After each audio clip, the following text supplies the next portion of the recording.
श्री ज्ञानदेव तुकाराम मौली ज्ञानेश्वर महाराज की जय। त्रिगुण आसार निर्गुण हे सार, सारा सार विचार हरिपाठ। सगुण निर्गुण गुणाचे अगुण, हरिविन मन व्यर्थ जाय। अव्यक्त निराकार नाही ज्या आकार, जेथुनी चराचर हसी भजे। ज्ञानदेवा ध्यानी रामकृष्ण मनी, अनंत जन्मोनी पुण्य होय। हरिमुखे म्हणा हरिमुखे म्हणा, पुण्याची गणना कोण करी।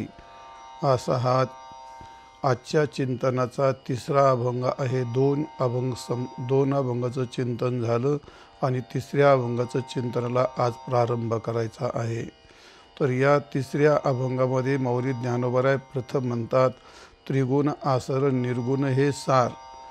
तर याचा संबंध काय आहे तर मागच्या दुसऱ्या अभंगाच्या शेवटी ज्ञानेश्वर महाराज म्हणतात, ज्ञानदेवा पाठ हरिहा वैकुंठ आणि भरला घनदाट हरी दिशे। भरला घनदाट हरी दिशे म्हणजे ज्यांनी नामाचा पाठ केला, हरीची कृपा झाली, तर त्याला असा चराचरात असणारा व्यापक परमात्मा असं त्याला ज्ञान होतं। म्हणजे एवढं हरिपाठाचं महत्त्व आहे। भरला घनदाट हरी दिशे अशी त्याला प्रतीती येते आणि अशी प्रतीती आल्याच्या नंतर मग जगताबद्दल त्याची प्रतीती काय असते, त्याला तो जगताला काय समजून तो या ठिकाणी जगताशी वर्तन करतो, त्याला या जगताबद्दल काय वाटतं। थोडक्यात ब्रह्मज्ञान झाल्याच्या नंतर, परमात्म्याचं व्यापकत्वाचं ज्ञान झाल्यानंतर मग त्याला असं कळतं हे जगत त्रिगुणात्मक आहे, जगत सगळं आसार आहे आणि परमात्मा हाच एक सार आहे। आणि असा साराचा विचार केला तरच हा परमात्मा माणसाला समजतो, कळतो, हरिनाम त्याच्या हातामध्ये येऊ शकतं। असा पहिलं चरणाचा सरळ अर्थ ज्ञानेश्वर महाराजांनी सांगितला आणि त्या मागच्या अभंगाचा या अभंगाशी तुम्हाला थोडासा संबंध सांगितलेला आहे। तर ज्ञानेश्वर महाराज या ठिकाणी म्हणतात, त्रिगुण आसार निर्गुण हे सार। हे शब्द किती उंचीचे आहेत। त्रिगुण हे आसार आहे, निर्गुण हे सार आहे। तर त्रिगुण आसार आहे, त्रिगुण आसार एवढा शब्द सांगण्याकरता भगवंताने अर्जुनाला 14वा अध्याय सांगितला आणि तो 14वा अध्याय पूर्ण एका शब्दात सांगता येईल। म्हणजे ज्ञानेश्वर महाराजांच्या हरिपाठाची उंची आणि ज्ञानेश्वर महाराजांच्या प्रत्येक शब्दाची व्याप्ती ही केवढी आहे। आणि आपण हरिपाठ आपण जे म्हणतो हरिपाठ म्हणायचा तर हरिपाठाच्या अर्थाची उंची व्यापकता किती महान आहे ती। पण दुर्दैव असं आहे, त्या अर्थाकडे कोणी लक्ष देत नाही, परंपराच नाही तशी। हरिपाठाचा अर्थ समजून घ्यावं आणि तो म्हणावं तशी परंपराच नाही। भावनेच्या भरात भावनेचा बुरखा घ्यायचा आणि भक्तीचा बुरखा घ्यायचा आणि आम्हाला काय नाही कळतं ना असं म्हणायचं आणि आपलं म्हणायचं ते। तर तसं म्हणणं तर भाव त्याला पुण्य होतं, तो काही केल्या वाया नवजी हा माऊलींचा सिद्धांत आहे, तो तुकोबारायांचा सिद्धांत आहे, तो भाग वेगळा। अरे पण कोणीतरी केव्हा तरी त्या अर्थाकडं पाहिलंच पाहिजे की नाही।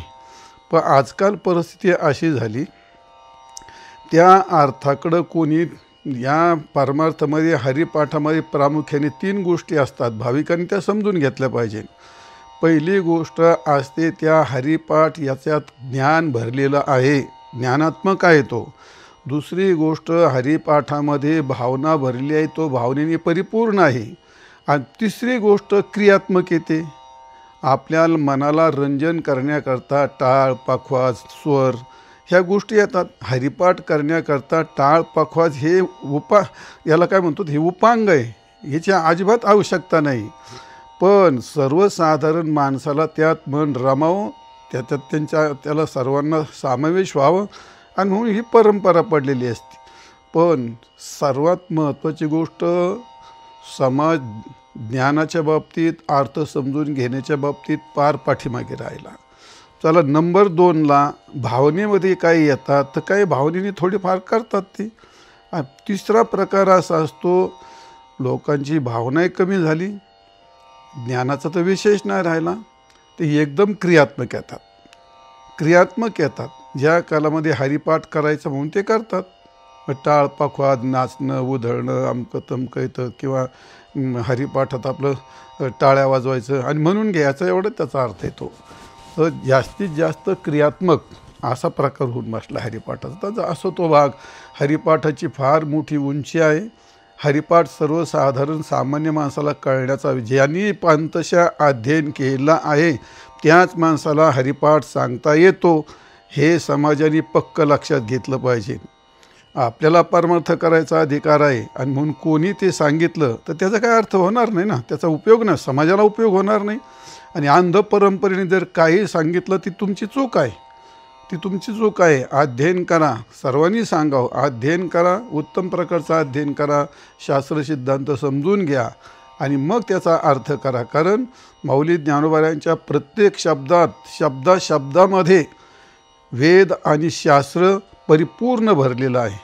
पण वस्तुस्थिती अशी सध्याच्या बाबतीमध्ये सत्य गेले भोळ्यावरी आणि अविद्येची चाली थोरी, अशी गोष्ट आहे. सध्याच्या कालामध्ये हरिपाठाची उंचीना अर्थ कळायच्या ऐवजी जी माणसं जे खोटं आहे जे खोटं आहे त्यालाच खरं समजणार, आजकाल जे खोट्यालाच खरं समजून टाळ्या देणारे, त्या खोट्यालाच खरं समजून त्यांचे आदर सत्कार मोठमोठे त्यांना आपण ते पाहिलं तर आपल्याला ती मोठी गोष्ट वाईट वाटते.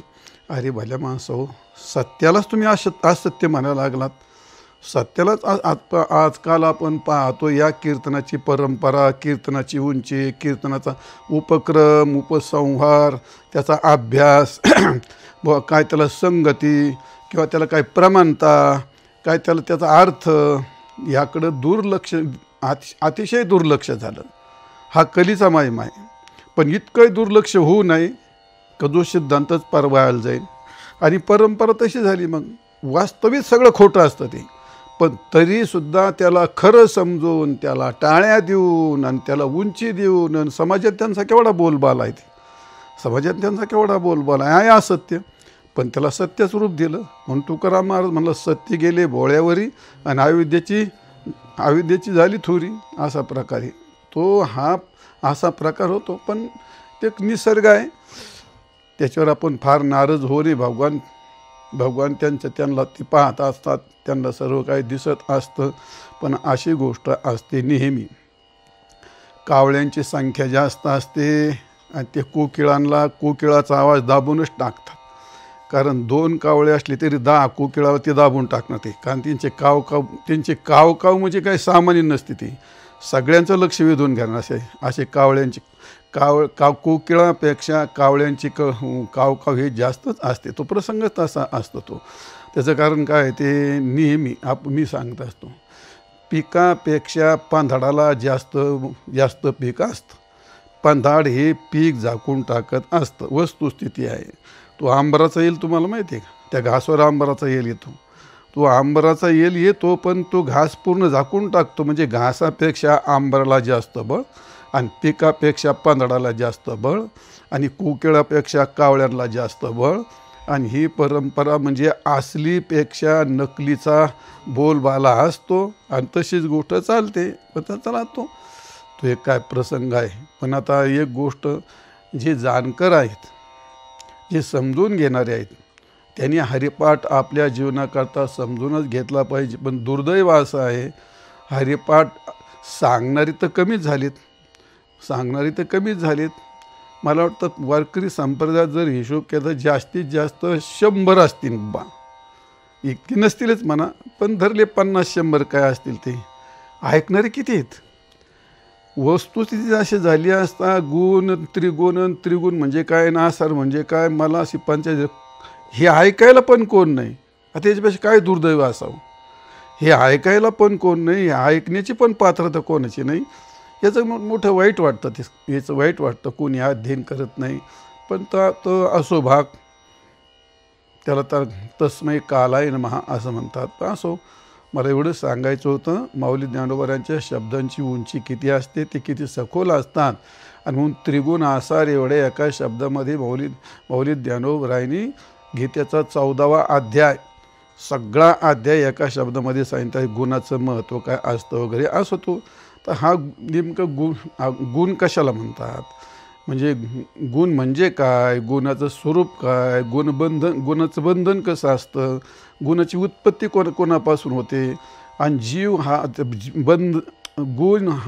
गुण हे जीवाला कसे बांधतात याचं थोडंसं चिंतन करायचं, कारण तो विषय कठीण असतो. आणि त्यामुळे तर ते सांगण्यात काय पाहिजे नाही, पण तो विषय पुढे आला सांगावता लागेल.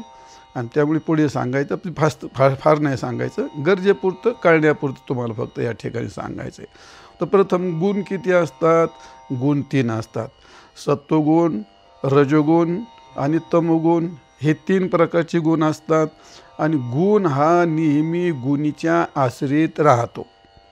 गुणाचं लक्षण करत असताना गुणाचे लक्षणं खूप केले आहेत, आपण पाहतो तर्कसंग्रहामध्ये आहेत, कोशामध्ये आहेत, इतर तर खूप आहेत, ते कळण्यास कठीण असतात. पण गुण हा गुणीच्या आश्रित राहतो. मी एकदम सामान्य भाषेत सर्वांना काय म्हणतो, अडाण्याला कळेल याच पद्धतीने मी सांगतोय. ते जशी गाय असते, मग गाय गुणी आहे, आणि गायीचा रंग आहे, तो गाय पांढरी आहे, गाय काळी आहे. काळा आणि पांढरा हा काय आहे, गुण. आणि गाय हे काय आहे, गुणी. घट असतो, मग त्याला काय म्हणतो, घट आहे, घट गुणी असते. आणि घटावरती निळं पिवळं पांढरं हे रूप असते, याला काय म्हणतात, गुण म्हणतात. मग रूपाला पण गुण म्हणत असतात. तर तो गुण हा गुणीच्या आश्रित असतो, हे लक्षात घ्यायचं. दुसरी गोष्ट, त्या गुणीहून गुण कधीही वेगळा करता येत नाही. आता एवढं जर समजत नसेल तर त्या सांगणारी याच्यापेक्षा काय सांगायला पाहिजे. गुण आणि गुणी यांचा समवाय असतो, म्हणजे ते त्यांचा नित्य संबंध असतो. याच्यापेक्षा जास्त नाही सांगता येत मला. आता गुणाचं लक्षण करत असताना द्रव्य कर्म भिन्नत्वे सती समवायेन द्रव्यमात्र आश्रितत्व गुणत्वम.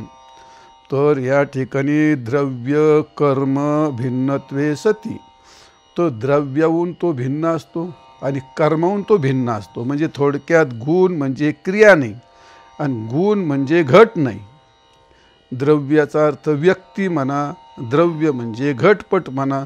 याच्या ठिकाणी असणारा जो गुण असतो तो त्याहून भिन्न असतो. आणि जी क्रिया असते प्रत्येक व्यक्तीत आणि प्रत्येक पदार्थात क्रिया ही घडत असते, तो क्रियेहूनही तो भिन्न असतो आणि व्यक्तीहूनही तो भिन्न असतो. तर गुणाचं स्वरूप काय आहे, तर गुणाचं स्वरूप असं आहे. पहिली गोष्ट, निर्गुणत्वम गुणत्वम, निष्क्रियत्वम गुणत्वम, सामान्यत्वम गुणत्वम.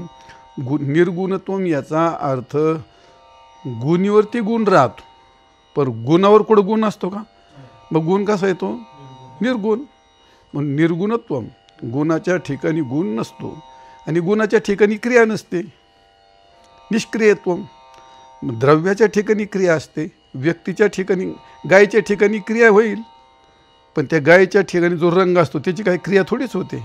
घोडा पळण, पण घोड्याच्या ठिकाणी असणारा काळा रंग तो कधी बाजूला काढून घेता येणार नाही आणि तो कधी पळणार नाही, त्याच्यात काही क्रिया घडणारच नाही. म्हणजे घोड्यात क्रिया घडू शकते पण घोड्याच्या रंगात क्रिया घडू शकत नाही.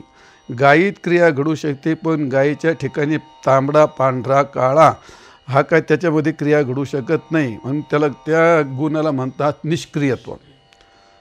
आणि निर्गुणत्व, त्याच्या ठिकाणी गुणीवरती गुण राहतो पण गुणावरती गुण राहतो असं नाही. आणि सामान्यत्व, सामान्याचा अर्थ काय, जर पांढरी गाय असेल तर पांढरी सगळ्या जगात असू शकतं. सामान्यत्व त्याला काय म्हणतात, सामान्य म्हणजे सर्वत्र व्यापक राहणं, त्याला म्हणतात जाती धर्म.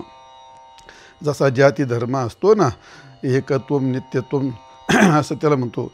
एकम नित्यम अनेक अनुगतम जाती. जो एक आहे, नित्य आहे आणि सर्वात सारखा आहे. गुणाची तशीच गोष्ट असते म्हणून त्याला सामान्यत्व असं म्हणतात. एक जर आता समजा काळा रंग असतो, मग काय घोडाच काळा आहे का तो, जगात अनेक ठिकाणी माणसं पण काळी असतात, मग तो सामान्य रूपाने पण राहतो.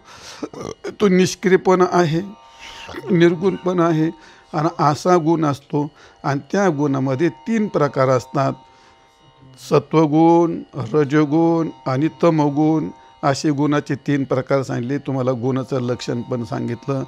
तर गुणाचा गुंता हा अत्यंत सूक्ष्म असतो. गुणाचा गुंता अत्यंत सूक्ष्म असतो. पण जर आपल्याला भगवंताची कृपा झाली, साधू संतांची कृपा झाली, तर तो गुणाचा गुंता आपल्याला सोडता येतो. वास्तविक पाहता आता दीपावली आली, त्या दीपावलीच्या टायमाला पूर्वीच्या काळामध्ये आता होतं का नाही म्हणून ते दोरे असायचे, कमरेला बांधायचे दोरे, त्याला करदोरा म्हणतो आपण. त्या करदोऱ्याला जर त्या बैलांनी जसं असं गाठ मारून ठेवून त्याचा जर गुंता झाला, त्याचा काय एवढा गुंता झाला आणि गुरुगुंडा झाला, डोकंच नाही झालं तर शेवटी ते फेकून द्यायचं. आणि तसंच बऱ्याच वेळा त्या ज्यांचे केस मोठे असतात, महिलांच्या केसाचा किंवा पुरुषांच्या जटांचा जर गुंता झाला तर तो गुंता त्याला फक्त तू काढ, असा हाताने काढून दाखवतो गुंता. अरे केसाचा गुंता काढता आहे ना, केसाचा गुंता आपल्याला काढता आहे ना, दोऱ्याचा गुंता आपल्याला काढता आहे ना, आपल्या रोजच्या व्यवहारातला गुंता काढता आहे ना. तर गुणाचा गुंता हा अत्यंत सूक्ष्म आहे. म्हणजे ब्रह्मदेवाचं आयुष्य मिळालं तरीसुद्धा गुणाचा गुंता आपल्याने सुटणं जाणार नाही. कारण गुणाचा गुंता फार बळकट आहे, फार व्यापक आहे, अत्यंत सूक्ष्म आहे. आणि म्हणून त्याकरता भगवंताची कृपा हरिपाठ जर केला तर भगवंताची कृपा होईल आणि एक दिवस गुणाचा गुंता निश्चित सुटणार आहे. असे ते गुण आहेत. आणि ते गुण कुठून उत्पन्न झाले भगवान सांगतात. भगवान गोपाल कृष्णांनी 14व्या अध्यायामध्ये या गुणाची उत्पत्ती, गुणाचं स्वरूप, गुणाचं बंधन फार उत्तम प्रकारचं वर्णन केलं आहे. ते त्या ठिकाणी ज्ञानेश्वर भगवंतांनी भगवान म्हणतात ते गुण सत्वम रजस्तमिती गुणा प्रकृती संभवा निबध्नन्ति महाबाहो देहे देहेनम अव्ययम. तर जे असे गुण असतात तर ते गुण हे 3 प्रकारचे आहेत.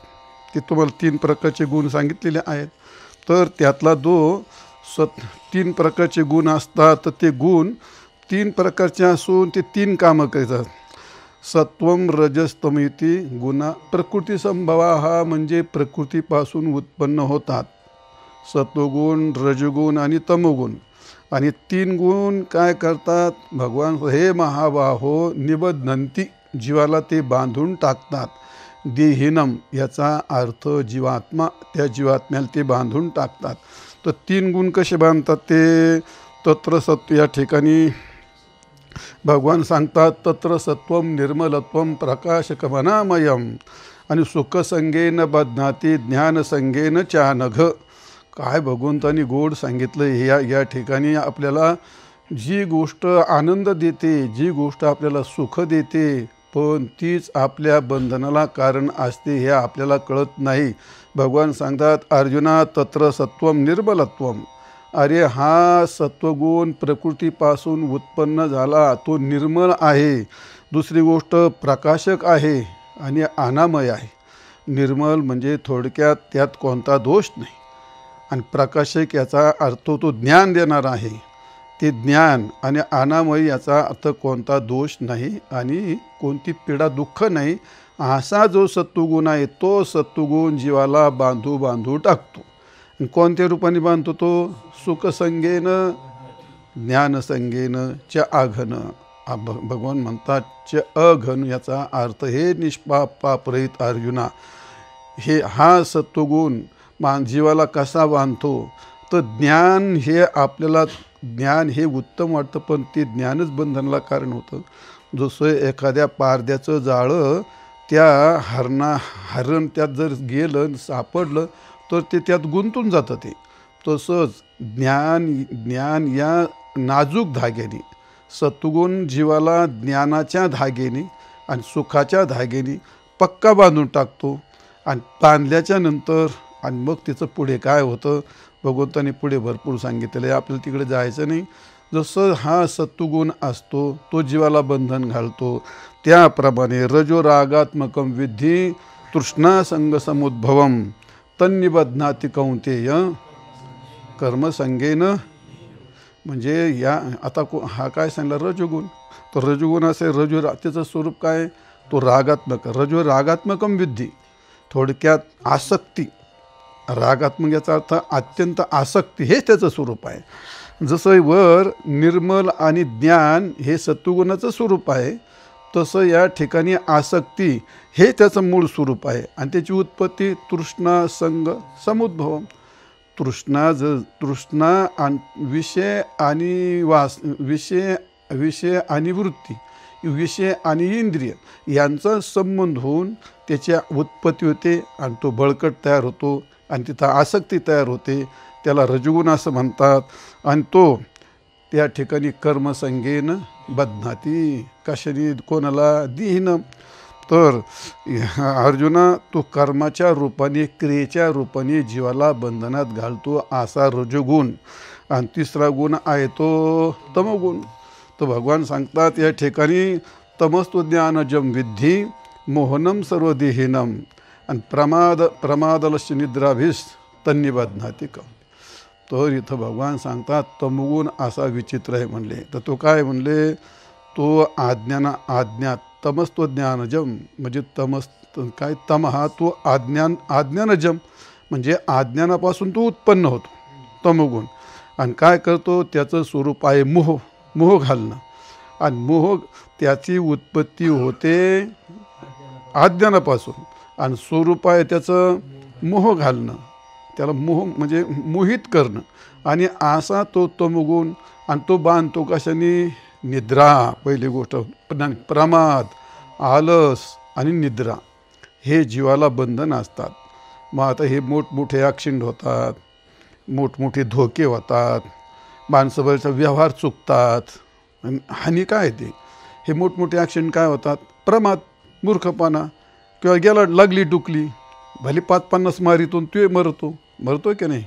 निद्रा तन्निबध्नाती कौंतेय, कसं म्हणजे जीवाला कसं बंधनात घालतो, कसा दुःखात लोटतो तो. आणि प्रमाद, आळस आला, आळस घेऊन जर पडला तर त्याच्याकडून काही नुकसान होऊ शकते. आणि प्रमाद, चुकी जर केली, गेला कुठं फिरायला, प्रमाद झाला, त्याचे लाखो रुपये चोरी जातात, काही पण होतं ते. म्हणजे जेव्हा तुम्हाला काहीतरी घडतं तेव्हा त्याच्या पाठीमागे या 3 गोष्टी असतात, हे सर्वांनी समजून घेतलं पाहिजे. एक तर प्रमाद असतो, एक तर आळस असतो आणि तिसरी गोष्ट काय असतं, निद्रा असते. आणि हे कोणाचं रूप आहे, हे तमोगुणाचं आहे. तमोगुण जीवाला प्रमाद म्हणजे मूर्खपणा, आळस आणि निद्रा या रूपाने तमोगुण जीवाला बांधतो. तर रजगुण हा कर्माने नाम अधिक क्रिया करणं. जसं काही माणसाला त्यांना जीवनच कळत नाही, ती माणसं निवड मूर्खासारखं जीवन जगत असतात.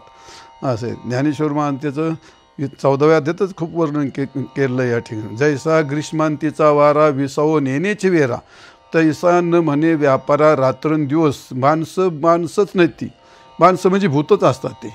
तसा आषाढ श्रावणातला वारा हा सतत इतका वेगाने वाहतो, रात्री बिन दिवसाही.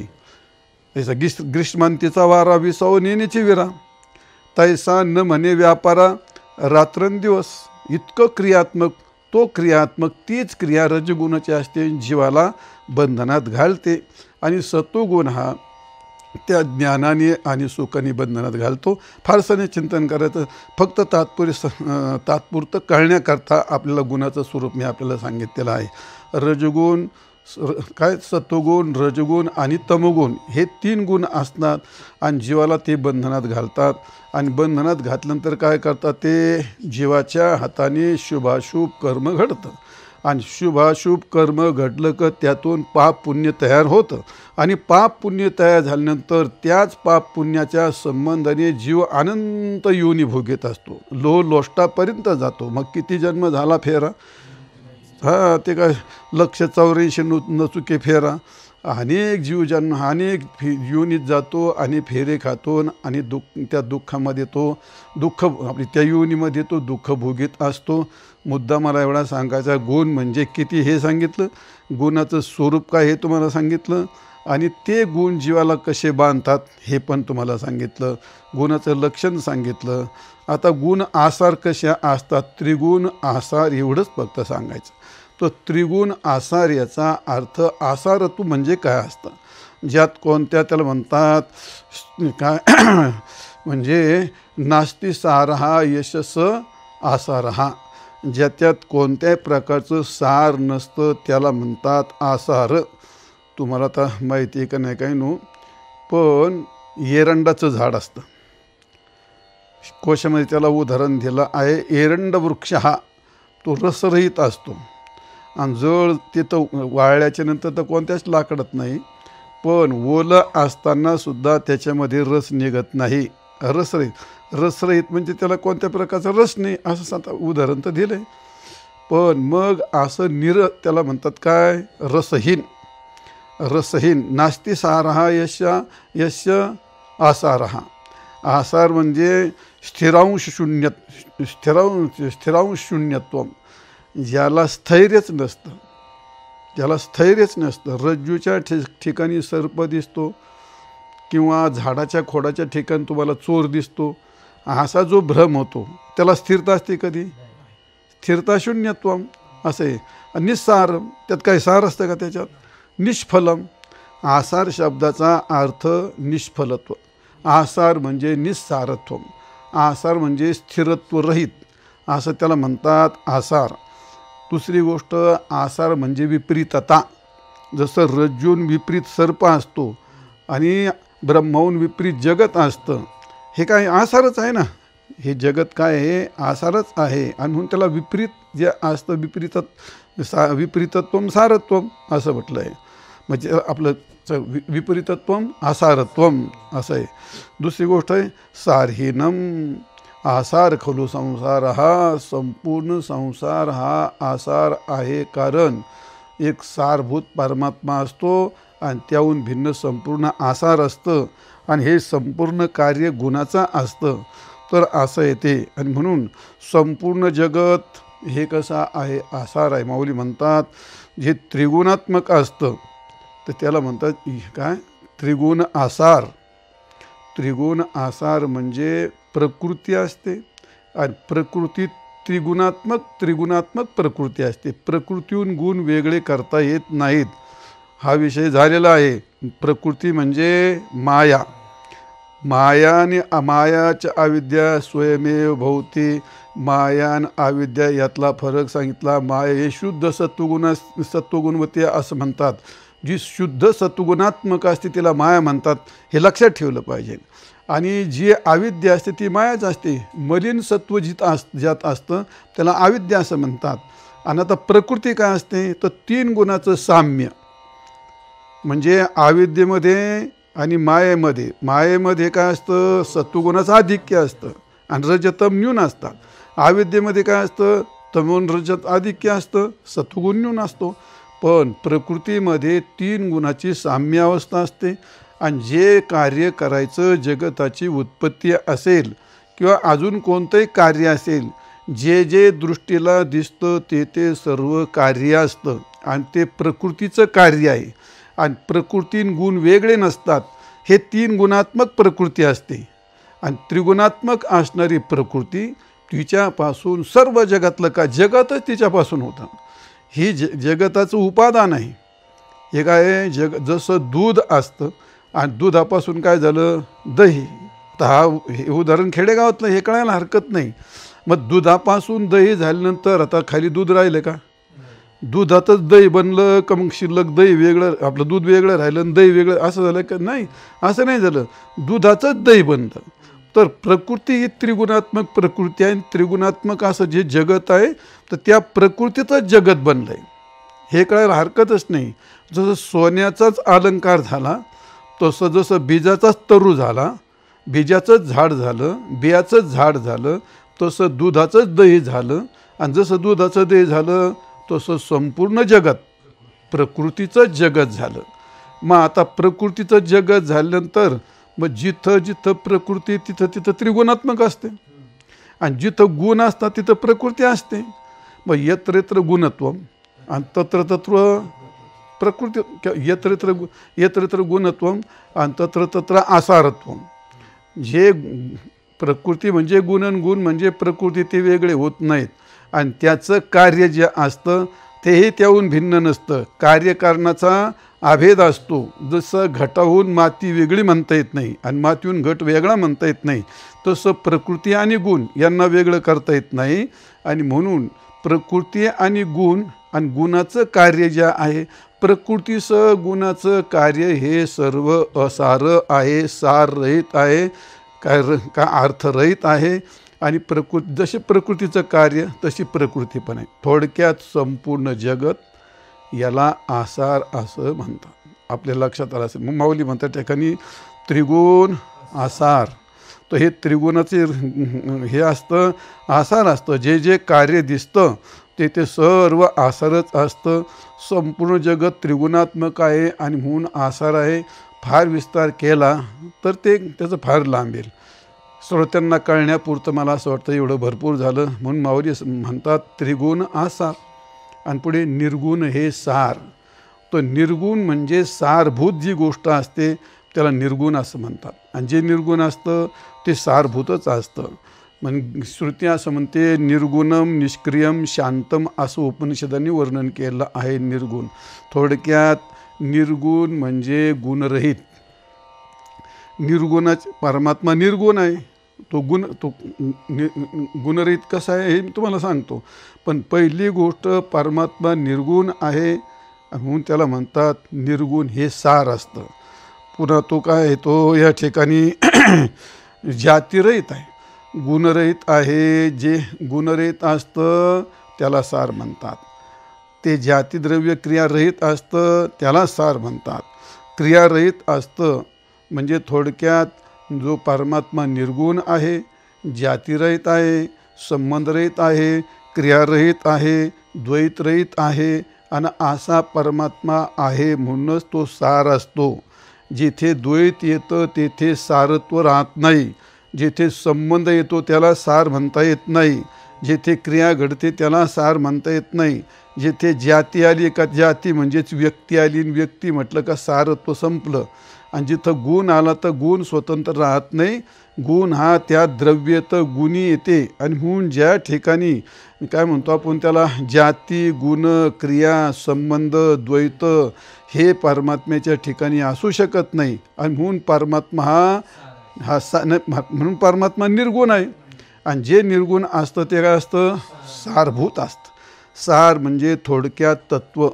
म्हणजे साराचा अर्थ आहे म्हणजे उत्तर काय आहे, उत्तर त्याला विशेषत्व असतं. परमात्मा हा निर्गुण आहे, तो सार आहे. तुकोबारायांनी वर्णन केले, फलकट तो संसार येथे सार भगवंत. ज्ञानेश्वर महाराजांनी फार गोड वर्णन केलं आहे या ठिकाणी. किंवा कबीर महाराज म्हणतात, रंग नाही रूप नाही नाही वर्ण छाया आणि निर्गुण निराकार निर्गुणही तोची रघुराया. जेथे रंग नाही रूप नाही असा परमात्मा त्याला म्हणतात निर्गुण. ज्ञानेश्वर महाराज म्हणतात सत्यज्ञान अनंत गगनाचे प्रावर्ण आणि नाही रूप गुण. म्हणून तो नाही रूप गुण वर्ण. जेथे गुण नाही रूप नाही वर्ण नाही असा तो सत्य आहे. जे सत्य असतं ते सारभूत असतं असं तुकाराम महाराज म्हणतात. मग फलकट तो संसार येथे सार भगवंत. माऊली लिहितात, देखे सारा सार विचारिता आणि ते तर भ्रांती ते पाही आसारता आणि सार ते स्वभावता नित्य झाली. सार म्हणजे नित्य. सार म्हणजे काय, जे नित्य असतं, जे नित्य असतं ते सारभूत असतं. तैसे विचरिता निरसले मग प्रपंच सांडवले. पुढे काय, मग तत्वता तत्व उरले पण कधी विचारता निरसले. मग तत्वता तत्व उरले त्याविषयी आपल्याला सांगितलं. धान्यातलं आपलं फलकटातलं धान्य हे साररूप असतं ना. असं जसं ताकातलं लोणी असतं ते सारभूत असतं, तसा जगातला परमात्मा असतो तो सारभूत असतो. तो निर्गुण आहे, निष्क्रिय आहे वगैरे वगैरे त्याचं वर्णन केलेलं आहे. आणि म्हणून तात्पर्य सांगायचं आहे, त्रिगुणात्मक असो त्रिगुणात्मक जे आहे ते सर्व आसार आहे. आणि निर्गुण जे आहे तो परमात्मा तो कसा आहे, सारभूत आहे. याचं वर्णन केलं आहे ज्ञानेश्वर महाराजांनी. माऊली म्हणतात त्रिगुण आसार निर्गुण हे सार. ह्या दोघाचा जर विचार केला तर मग सार आणि आसार सारासार जर विचार झाला तर हरी आणि हरीचा पाठ ज्याला तो सगळा कळत असतो.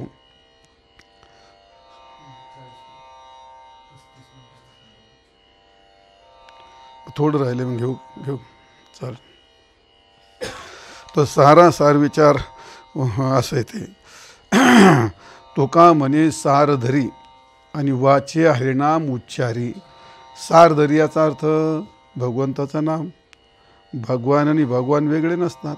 सार आणि आसाराचा विचार केल्यानंतर जे तुमच्या हातात तत्व येतं त्याला म्हणतात भगवान, म्हणजे परमात्मा. आणि परमात्म्याचं नाम म्हणजे थोडक्यात हरिनाम.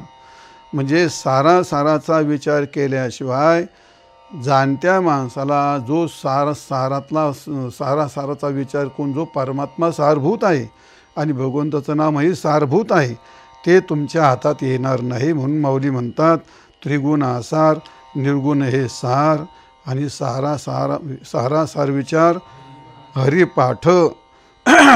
सार आसाराचा विचार करूनच तुम्हाला हरिपाठ म्हणजे हरी हे तत्व तुमच्या हातात येतं.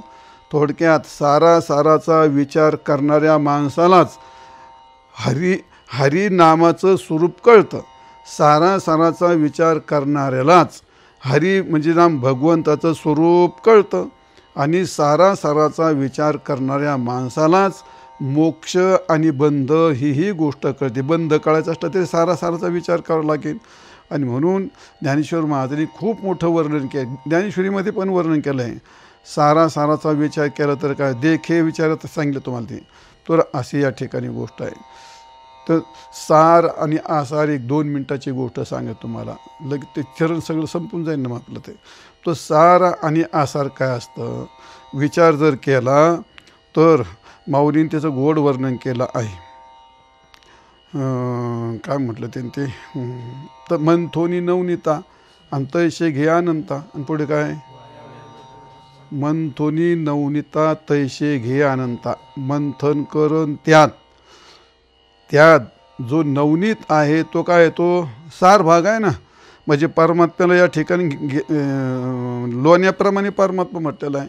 तर त्याच्याकरता आपल्याला कळण्याकरता मला 2 भाग करायचे त्या ठिकाणी. एक आत्तापर्यंत तुम्हाला आसार सांगितलं आणि सार सांगितलं. सार आणि आसार तर त्यातला भगवान सार आहे. पण मग भगवंताचं नाम काय आहे? जर भगवान परमात्मा जर सार आहे तर मग भगवंताचं नाम कसं असत? तर त्याच्याकरता थोडंसं चिंतन करायचं. फार नाही का 1-2 मिनटाचं चिंतन करतो. तुम्हाला त्याच्याकरता उदाहरण सांगतो. दही असतं आणि दह्याचं घुसळण केल्याच्या नंतर काय होतं जे ताक निघतं तर त्याला काय म्हणता तुम्ही आसार. आणि जे लोणी असतं त्याला काय म्हणता तुम्ही सार. आणि त्या लोण्या जर कड दिला तर त्याचं तूप होतं त्याला काय म्हणतं सारातलं सार. आणि ताक केल्यानंतर ताक जर बऱ्याच वेळ ठेवलं तर ताकावरती नितळ पाणी येतं असं ते आसारातलं काय असतं आसार. सोपं उदाहरण आहे. हीच प्रक्रिया असते याच्यात. वेदांत शास्त्र कळून घेण्याकरता वेदांत शास्त्र कळल्याशिवाय संत वाङ्मय कळत नाही. लोकांचा हा भ्रम असतो. आम्हाला ज्ञानाची गरज नाही आमचं भक्ती. अरे पण तर कळलं तर ज्याचं स्वरूप कळलं तरच भक्ती करशील का अंधभक्ती काय करतो मग तू. तर असं या ठिकाणी एकाच दह्याचे किती भाग दिले आता 4. आसार आणि आसारातलं आसार, सार आणि सारातलं सार. झाली का नाही बरोबर. मग त्याप्रमाणे जे आसार असतं तर आसार जे आहे मग त्या आसारात काय आलं ते जगत संपूर्ण ब्रह्मांड आसारात आलं का नाही. संपूर्ण ब्रह्मांड आसारात आलं. स्वर्ग नरक काय झाले आसारच झाले. इंद्र चंद्रादिक देव काय झाले आसारच झाले. जे काय असेल ते आसारच झाले.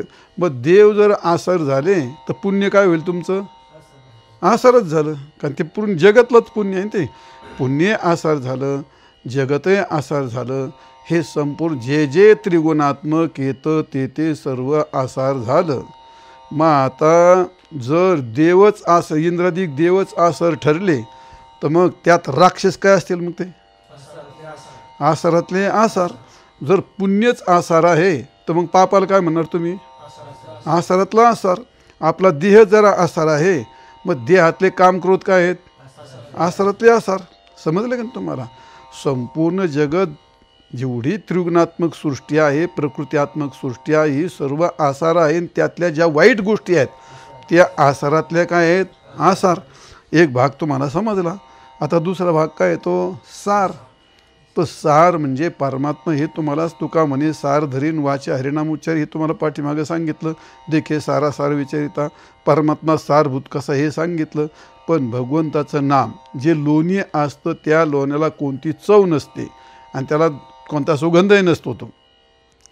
पण ज्ञानेश्वर महाराज म्हणतात जर त्याला अग्नीचा संपर्क जर दिला तर मात्र त्याला सुगंध पण येतो आणि त्याला चव पण येते. मग ज्ञानाग्नी संपर्के कडशिले विवेके पद आले परिपाके आमोदासी, असे जसं ते सिद्धांत येतो. पण ते तुम्हाला उदाहरण सांगितलं. जर त्याला ज्ञानाचा संपर्क दिला म्हणजे अग्नीचा संपर्क जर दिला लोण्याला तर त्या ठिकाणी त्याला दोन गोष्टी येतात. काय? त्याला सुगंध पण येतो आणि चव पण येते. आणि म्हणून लोणी परमात्मा आहे आणि त्या लोण्यातून जर तूप झालं तर ते मग त्याला म्हणतात सारातलं हे सार. परमात्मा सारभूत आहे. फलकट तो संसार येथे सार भगवंत. अरे पण मग भगवंताचं नाम काय आहे? तर हरी नाम हे सारातलंही सार आहे. कसं सारातलं सार आहे? ज्ञानेश्वर महाराज म्हणतात सार सार सार सार सार सार विठोबा नाम तुझे सार. म्हणजे सारातलं सार, सारातलं सार, असं साराचंही सार नाम आहे. तुकोबाराय सांगतात नाम साराचेही सार आणि शरणागत यमकिंकर, असं आहे. उत्तमा उत्तम वाचे बोले पुरुषोत्तम, ज्याला म्हणतात सारातलं सार. समजलं आता? सारा सार विचार हरिपाठ. हरिपाठ याचा अर्थ हरिनाम. हरी म्हटलं तरी चालेल आणि हरीचा पाठ म्हटलं तरी चालेल. पण हरी ठरला सार आणि हरीचं नाम हे सारातलं हे सार. म्हणून ज्ञानेश्वर महाराज म्हणतात त्रिगुण आसार निर्गुण हे सार आणि सारा सार विचार हरिपाठ. सारा साराचा विचार कर आणि सारातलं सार असं भगवंताचं नामस्मरण आहे त्याचा उच्चार कर. तुला यम किंग यम सुद्धा तुला शरणागत येतील, बंधबिंद काही होणार नाही. असं या तिसऱ्या अभंगातल्या पहिल्या चरणाचं आपण चिंतन केलं. आपण या ठिकाणी आता थांबू आणि उद्या याच्या पुढच्या चरणाचं चिंतन आपण करणार आहोत. पुंडलिक वरदा हरी विठ्ठल श्री ज्ञानदेव तुकाराम विठाल विठाल विठाल.